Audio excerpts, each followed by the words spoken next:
Okey, kita sambung semula. Sorry, ada gangguan teknikal sikit tadi. So, kita sambung balik discussion kita yang kedua. Okey, nak check dulu sebab rekod sorang-sorang, sekejap lagi tak ada suara. Sampai ke sudah tak dengar. Okey. So, yang kedua, why must the end of the delivery tube be immersed in lime water? Okey, rujuk dekat gambar tadi kan? Kita rujuk dekat gambar atas ni. Okey, ni dekat sini.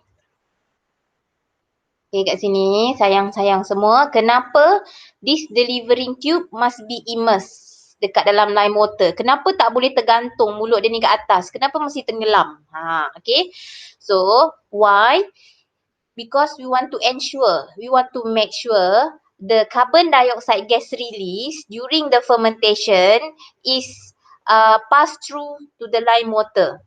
Mesti nak masuk ke dalam lime water. Sebab kalau kita letak dekat atas tergantung kat sini, kalau dia tergantung kat sini somewhere here, so the carbon dioxide gas will accept to the air. Dia akan escape to the air, dia akan keluar ke udara dan seterusnya dia tak dimasukkan ke dalam lime water. Okay. So, means that the answer is to make sure. Okay, number 2. To make sure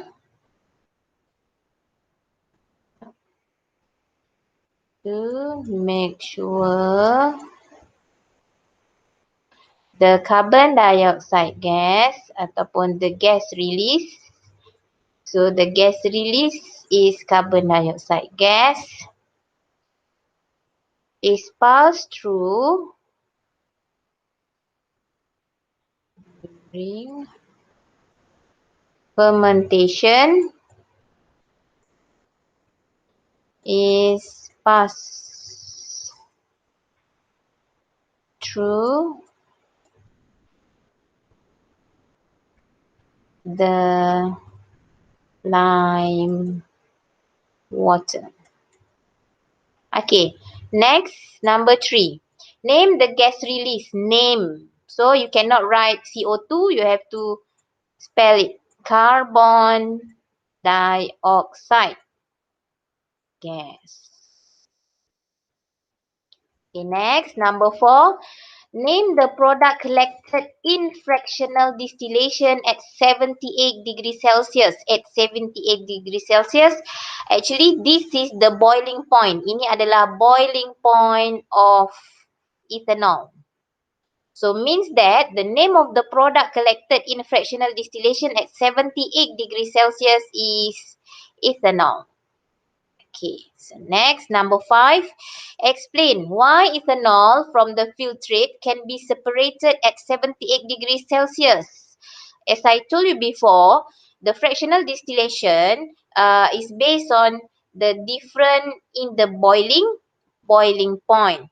So, here the filtrate is mixture of ethanol and water. Here, ni. The filtrate here, filtered fermentation product dalam ni, here is ethanol and water. So, by doing fractional distillation, so since this ethanol and water has different boiling point, so that the ethanol, the boiling point is 78 degrees Celsius and the water, the boiling point is 100 degrees Celsius. So, during the temperature of this mixture is 78 degrees Celsius. Kan termometer ni akan naik gradually daripada 30 ke 40 ke 50 ke 60 ke 70. Tak ada 30 terus ke 100, lepas tu ke 70 balik, lepas tu pergi 60, lepas tu pergi ke 90. Tak ada. Dia naik mesti slowly, gradually. So, bila dah kosong 30, 40, 50, 60, 78. So, bila dah sampai ke 78 degrees Celsius, so it reach the boiling point of ethanol. So, bila boiling point of ethanol reach, so ethanol akan evaporate. Dia akan jadi gas. Bila dia jadi gas, so water dia akan remain as a liquid because the boiling point of water 100. Maksudnya tak sampai lagi giliran water to become a gas. So sekarang turn yang jadi gas dulu ethanol. So ethanol akan escape jadi gas. Naik tuk tuk tuk tuk tuk tuk tuk. Okey, bila kat sini disejukkan gas jadi liquid. Gitu. So water teacher, water akan remain kat sini sebab selagi ethanol tak habis, selagi ethanol ada dekat dalam ni, the temperature will remain as 78 degree Celsius. Bila dia nak jadi ke 79? This thermometer and the temperature of the mixture akan naik ke 79 degree Celsius and seterusnya 80-90 sehinggalah ethanol habis. Selagi ethanol tak habis, selagi itulah the temperature will remain at 78 degree Celsius. Kita dah belajar kan waktu form 4 yang melting point dengan freezing point. Selagi melting point tak complete, so the temperature will remain. Selagi boiling point of ethanol tak complete, selagi tak semua ethanol change to gas, lagi itulah the temperature will remain at 78 degree Celsius. So sampailah 78 degree Celsius ni, sampailah semua ethanol dah jadi gas, bersih dah tak ada ethanol. So dia akan jadi 79, 80, 90, 100. So that time lah baru water ni akan escape. So maksudnya bila temperature dah 79 degree Celsius, automatic kita boleh ambil yang kita boleh kata yang ini ethanol dah selesai condense. Okey, maksudnya kat sini ethanol dah ni. Bila dia dah sampai 79, 80, 90, so maksudnya yang ini kita dah boleh alihkan. Sebab next yang akan jadi gas adalah water. Tapi beza dia kan jauh, 78 nak ke 100. So kita masih ada masa lagi untuk collectkan gas ni. Mungkin bila dia dah dalam 80 tu kita dah boleh alihkan kita punya conical flask yang ada pure ethanol. Understand how the process of fractional distillation for the filtered fermentation product, hasil daripada penapaian ni, nak pisahkan ethanol dengan air, dengan water. Okay. So, explanation dia panjang ni. So, tak muat. So, teacher buat dekat dalam, okay, teacher buat kecil-kecil. So, here the filtrate ni adalah hasil turasan, is a mixture of ether and water. Okay. That has different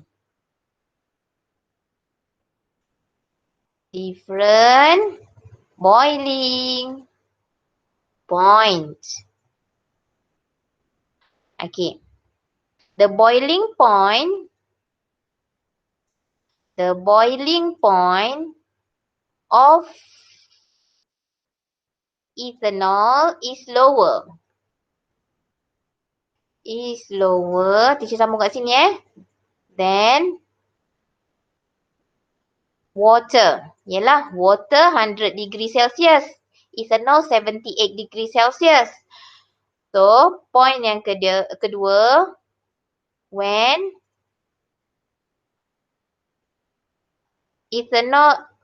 the mixture is heated,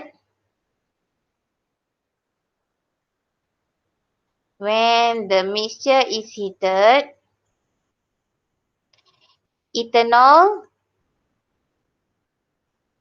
boils first. Okay. Before water. At 78 degree Celsius. Okay.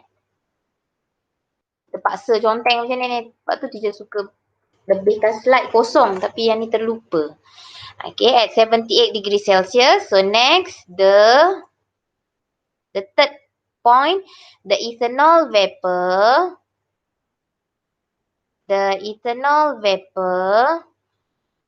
form at its boiling point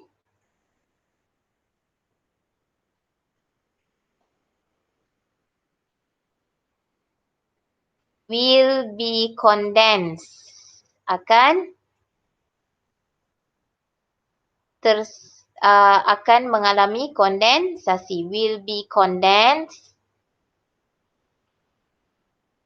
in Liebig condenser and being collected and then collected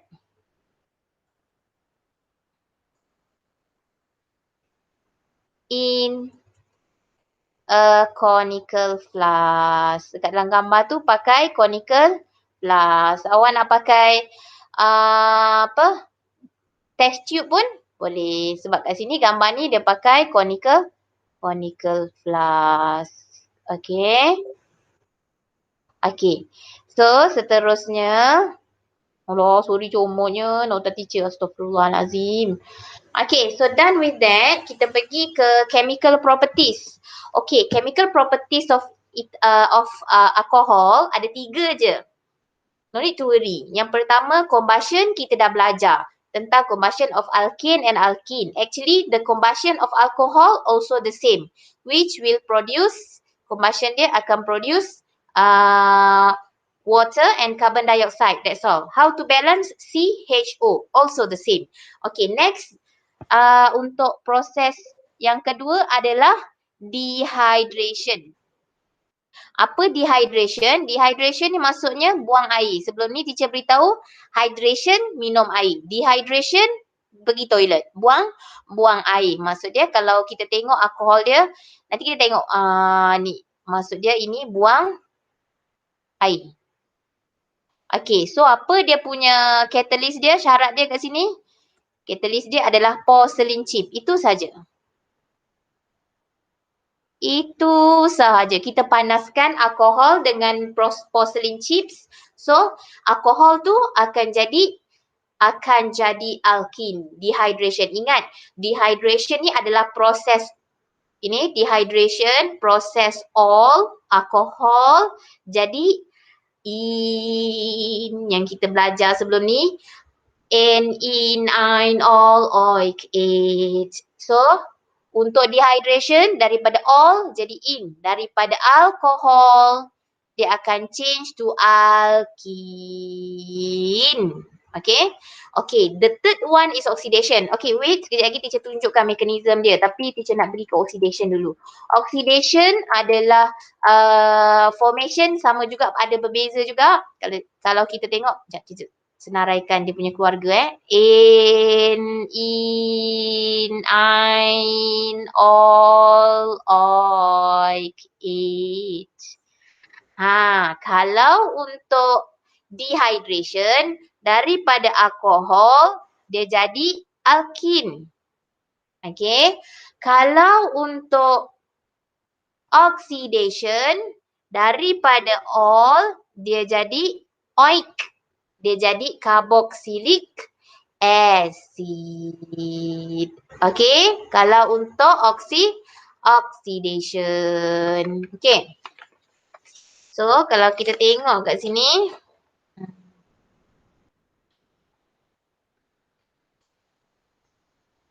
Okay. So, kat sini adalah oxidation. Kalau yang kat sini, ini adalah dehydration. Itu sajalah chemical properties untuk alkohol. Okay, kita tengok one by one. Apa itu dehydration? So, dehydration, contoh dia kalau teacher ada tulis jawapan dulu pula. Contoh kalau teacher ada ethanol C, okay, C2H5, 1, 2, 3, 4, 5 OH, ethanol, which is C3H5OH undergo dehydration. So what happen? Akan buat arrow macam ni, buat segitiga sebab kita panaskan, triangle. So tulis kat sini porcelain chips. Okay, porcelain chips. So, apa akan jadi? So, dehydration, buang air. Air is buang air. Minus air. Air is H2O, which is HOH. So, buang ni. H1, 2, 3. So, buang H2O. Dapatlah H2O ni. So, dia akan menghasilkan plus H2O. Byproduct dia adalah air. So, apa jadi kat sini? So, kat sini dah tak ada kawan. Ni ikatan ni dah kosong. So, bila kosong automatik dia akan naik ke sini. Yang ini pun akan naik ke sini. So, dia akan jadi. So, our product is alkene, which is kalau untuk, sorry, bukan C3 ni, C2. Sorry girls, this one C2. Aduh, hai. So, kat sini dia akan jadi ethanol, dia akan jadi ethene, C, H, H, H.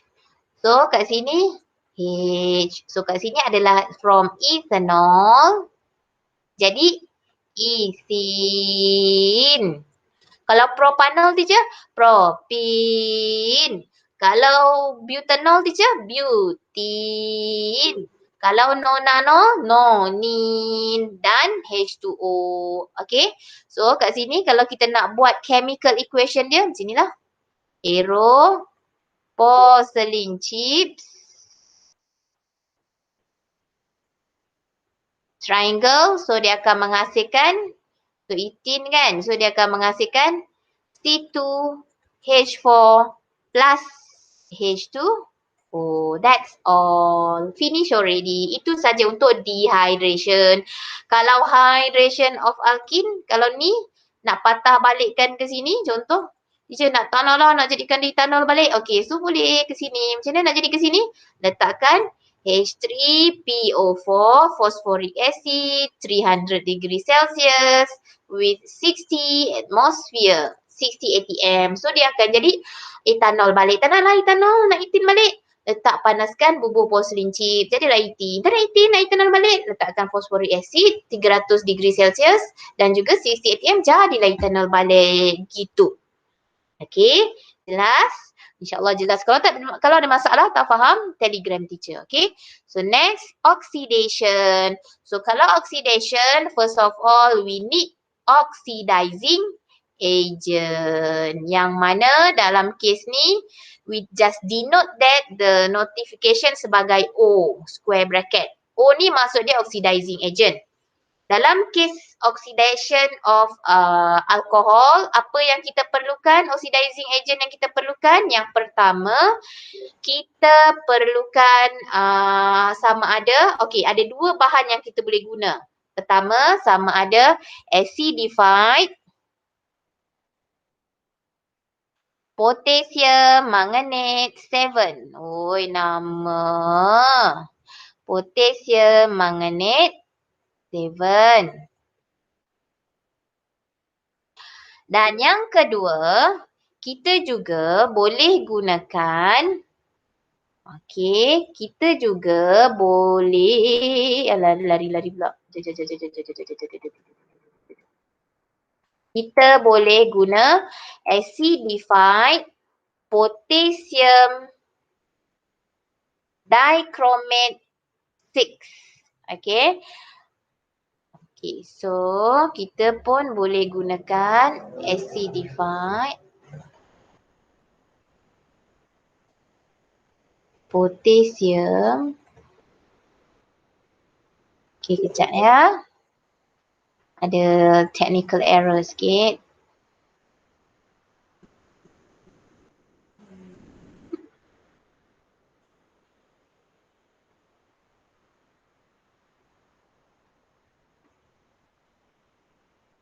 Aduh. Jap. Dia lari. Dichromate.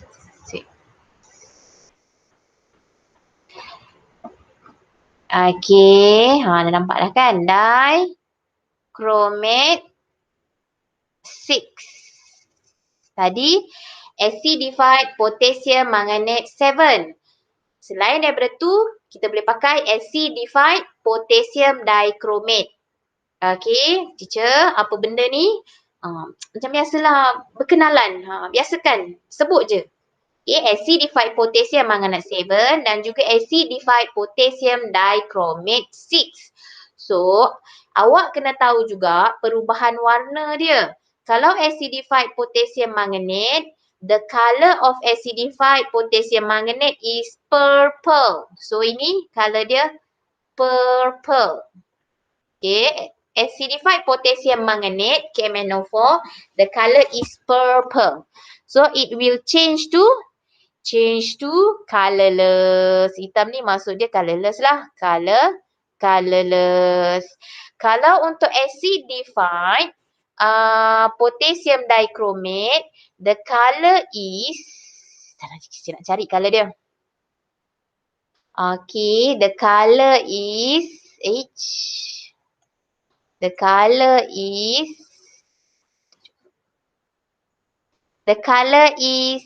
lightly lah.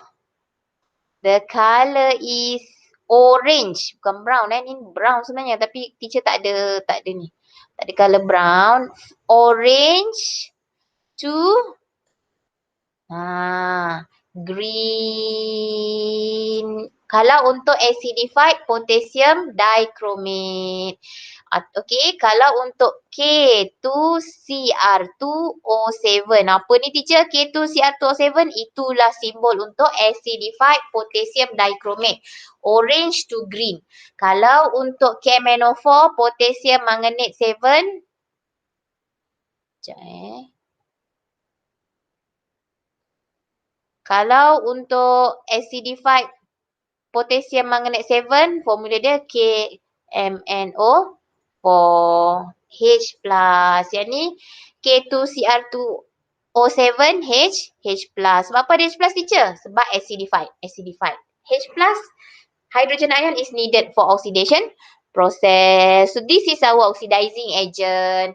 Potassium manganate 7 dengan acidified potassium dichromate 6. The change of the color, kalau KMNO4 change color dia, ingat P to C, PC. Kalau untuk acidified potassium dichromate, OG cockroaches, OG chromate cockroaches, OG orange to green. So macam mana dia punya mechanism dia very simple.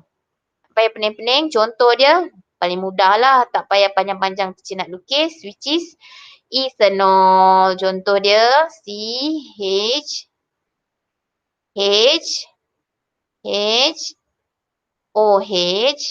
tambahkan. Kita nak tulis apa kat sini? Tak payah tulis susah-susah, buat square bracket O. Ini maksudnya oxidizing agent. Dah tahu dah kalau square bracket O ni maksud dia oxidizing agent, which is sama ada acidified potassium manganate 7 ke ataupun acidified potassium dichromate 6. So dia akan jadi macam mana? Okey, dia akan jadi automatic tadi yang atas ni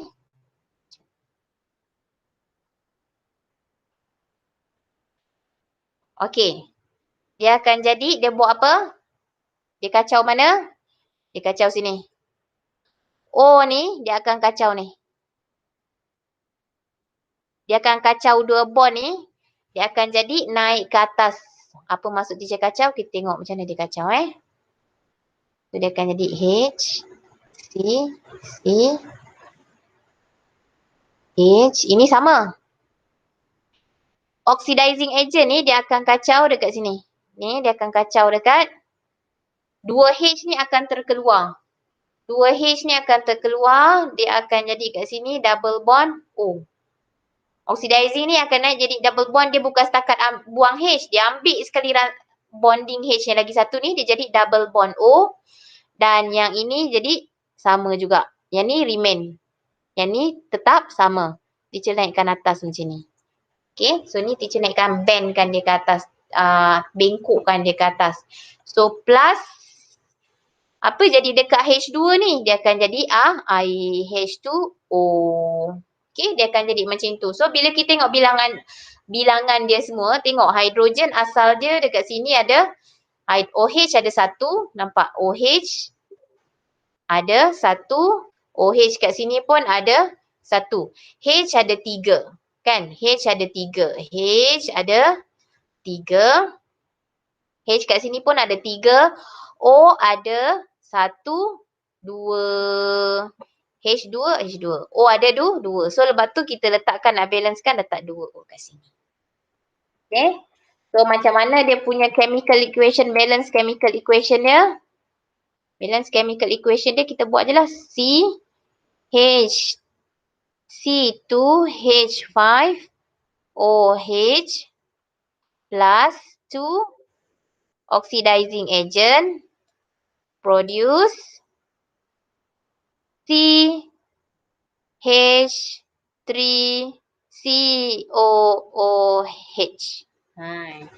Cik, kenapa tak buat C2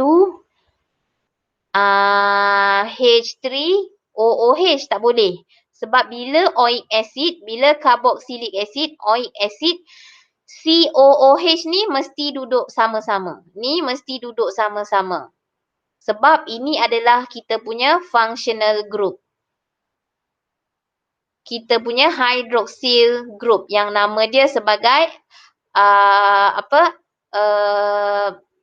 ini adalah kita punya functional group yang nama dia OH hydroxide. Okey, yang ini adalah carboxylic acid. Okey, functional group dia COOH. Kena duduk sekali. So dia akan jadi CH3COOH plus water. Macam tu. Ini dia punya balance chemical equation for oxidation. Okay. So sekarang ni teacher nak awak cuba buat tutorial untuk aktiviti 2J. Complete combustion of excess oxygen. Maksudnya dia akan produce carbon dioxide and water only.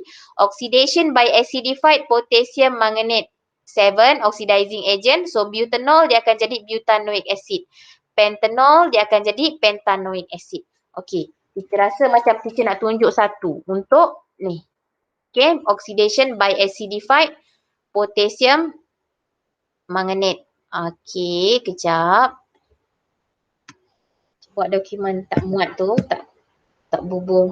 Teacher ambil kertas kejap. Okey. Okey, so kita nak oxidation of butanol using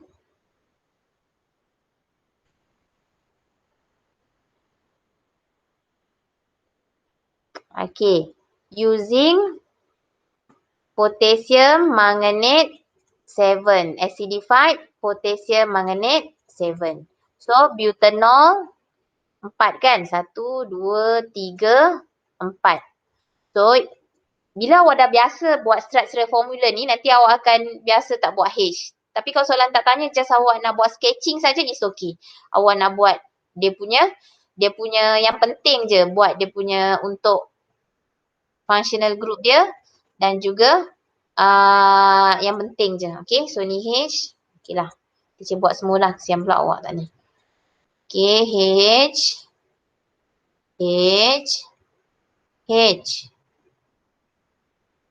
So sekarang ni bila tambah dengan oxidizing agent, so oxidizing agent ni macam tu saya beritahu dia akan attack 2H dekat carbon yang ada OH. Teacher, kenapa dia tak attack sini? Kenapa tak attack sini? Kenapa tak attack sini? Sebab tak ada OH.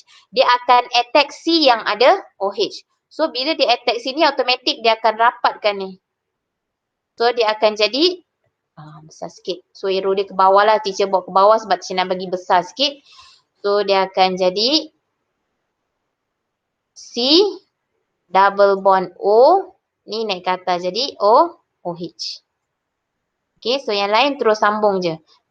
Ada 4 C kan, termasuk yang COOH ni 1, 2, 3, 4. So yang lain boleh tuliskan dia punya hidrogen. So tambah dengan air. So dalam word equation dia, word pula chemical equation dia, butanol C4H9OH plus 2 oxidizing agent, dia akan produce C3H7COOH plus H2O. Okay, if you did not that, kalau awak tengok betul-betul, awak akan perasan bila butanol, dia jadi butanoic acid kan? Ini butanol, dia akan jadi butanoic acid. If you realize here, dia but sama tapi sini simpat, depan dia jadi C3. Sebab apa jadi C3? Sebab untuk dia punya functional group dia, untuk carboxylic acid, carbon pun masuk sekali. So that's why bila kita tengok kat depan ni, walaupun dia but, carbon dia 3. Satu lagi kat mana? Kat depan. So kalau dia pentanoic acid 5C, kat sini akan simpan H9COOH. C yang lagi satu akan dekat dia punya functional group dia kat sini. Okay. So inilah dia punya contoh dia. Kalau untuk butanol. So nanti untuk next awak tengok ni. Nanti teacher akan send kan yang ni dekat dalam group. So itu saja. Tolong buat tutorial. Kalau ada masalah terus text teacher. Okay. Thank you girls. If any problem as I told you before, tolong beritahu teacher, let me know. Okay.